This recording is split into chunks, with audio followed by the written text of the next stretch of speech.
باللہ من الشیطان الرجیم بسم اللہ الرحمن الرحیم۔ جیسا کہ بچوں ہم نے بنی اسرائیل کا واقعہ پڑھا، وہ گائے والا ذکر پڑھا، گائے والا واقعہ بھی پڑھا، اور اس کے بعد ہم نے پڑھا تھا کہ جب اس کو گوشت کا ٹکڑا لگا تو وہ زندہ ہو گیا۔ تو اتنا بڑا معجزہ دیکھنے کے بعد لوگوں کو ایمان میں پختہ ہونا چاہیے تھا، بلکہ ایمان میں پختہ ہونے کے بجائے ان کے دل سخت ہو گئے انکار کرنے میں۔ تو آج ہم اللہ تبارک و تعالیٰ ان لوگوں کا ذکر کر رہے ہیں جو اپنے ہاتھوں سے کتاب لکھتے ہیں کہ یہ اللہ کی طرف سے ہے، اور اس کے بدلے میں لوگوں سے تھوڑی سی قیمت لے کر اس کو بیچتے ہیں، فتویٰ دے دیتے ہیں۔ یہ لوگوں کے بارے میں بات ہے۔ اللہ فرماتے ہیں اولا کیا اور لا نہیں، یا علمون وہ جانتے، کیا اور نہیں وہ جانتے، ان اللہ بے شک اللہ تعالیٰ، یا علم جانتا ہے، ما یسرون وہ جو چھپاتے ہیں۔ آپ جو مرضی اپنے دل میں بات چھپا لے، اس کو کون جانتا ہے؟ اللہ ہی جانتا ہے۔ وما یعلنون اور وہ جو ظاہر کرتے ہیں، یعنی کہ جس کو اپنے زبان سے ظاہر کرتے ہیں اس کو بھی کون جانتا ہے؟ اللہ تعالیٰ۔ ظاہری پوشیدہ کو کون جانتا ہے؟ اللہ ہی۔ عالم الغیب اللہ ہی کی ذات ہے۔ وَمِنْهُمْ اور ان میں سے امیون کچھ ان پڑھ ہے، یعنی کہ یہ ان پڑھ بندہ ہوتا ہے نا جو یہ معاشرے کی تباہی میں ڈال دیتا ہے۔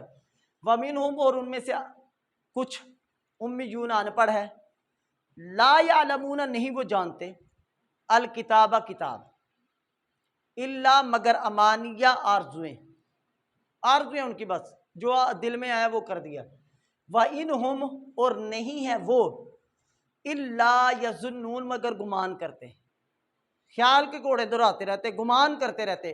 اور آپ کو پتہ ہے کہ اللہ کے نبی صلی اللہ علیہ وسلم نے فرمایا کسی کے بارے میں بدگمانی نہ کرو، ایاکم والظن فإن الظن اکذب الحدیث، تم بدگمانی سے بچو کہ بدگمانی سب سے بڑا جھوٹ ہے۔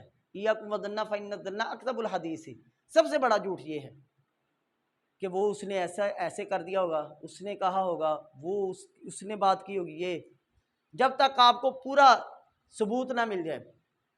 فویل للذین تو ہلاکت ہے ان لوگوں کے لیے، اللہ تعالیٰ نے فرمایا ہلاکت ہے ان لوگوں کے لیے، اور جس نے قرآن کا ترجمہ یا قرآن کی تفسیر، قرآن کا ترجمہ اپنی طرف سے کیا جو لفظوں کا اصل معنی نہیں بنتا، تو اللہ تبارک و تعالیٰ نے فرمایا اس کو چاہیے کہ وہ اپنا ٹھکانہ جہنم بنا لے۔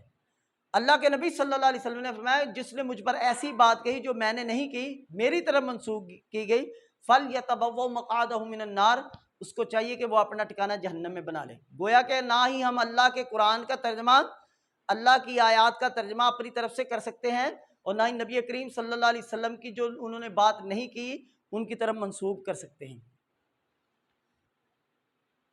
وہ لکھتے ہیں کتاب کو، ہلاکت ہے ان لوگوں کے لیے جو لکھتے ہیں کتاب کو بِأَيْدِيهِمْ اپنے ہاتھوں سے، ثم پھر یقولون وہ کہتے ہیں ھذا من عند اللہ، یہ اللہ کی طرف سے، یہ اللہ کی۔ یہود و نصارہ نے اپنی کتابوں کو چینج ہی کر دیا، تورات انجیل زبور کی اصلی حالت نہیں ہے، اس کو چینج کر کے رکھ دیا ہے، اس کی اصلی حالت کو ختم کر دیا ہے۔ یہ اللہ کی طرف سے ہے، لیشترو تاکہ وہ بیچے بھی اس کو ثمناً قلیلا تھوڑی قیمت میں، یعنی کہ دنیا کا پیسہ کمانے کے لیے، دنیا کا تھوڑا سا فائدہ حاصل کرنے کے لیے وہ اتنی بڑی بات اللہ کی طرف کر دیتے کہ اللہ کی طرف سے یہ۔ فویل اللہم تو ہلاکت ہے ان کے لیے، مما اس سے جو کاتبت لکھا ایدیہم ان کے ہاتھوں نے، یعنی کہ قیمت لینا بھی ان کے لیے ہلاکت ہے اور لکھنا بھی ان کے لیے ہلاکت ہے۔ وویل اللہم اور ہلاکت ہے ان کے لیے یکسبون جو انہوں نے کمایا، یعنی کہ جو وہ کماتے ہیں وہ بھی ان کے لیے ہلاکت کا باعث ہے۔ ویل جہنم کی وادی کو بھی کہتے ہیں، تو ویل ہلاکت کو بھی کہتے ہیں۔ تو بچوں قرآن پر غور و خوض کریں، قرآن کو سمجھنے کی کوشش کریں، یہ آپ کے لیے ایک ہدایت کا ذریعہ ہے۔ یہ معجزاتی کتاب ہے، 1400 سال سے لے کر آج تک اس کی زبر و زیر پیش میں تغیر و تبدل نہیں ہوا، لیکن دوسری آسمانی کتابیں لوگوں نے بدل دی، کیونکہ اس کی ذمہ داری، اس کا حفاظت کی ذمہ کس نے لیا ہے؟ اللہ تعالیٰ نے۔ تو یہ معجزاتی کتاب، اتنی بڑی کتاب، ہمارے سلیبس بدل چکے، لوگ بدل چکے، وزیر بدل چکے، کرسیاں بدل چکی، ہوائیں بدل چکی، موسم بدل چکے، ہر چیز بدل گئی، لیکن نہیں بدلا تو اللہ کا قرآن نہیں بدلا۔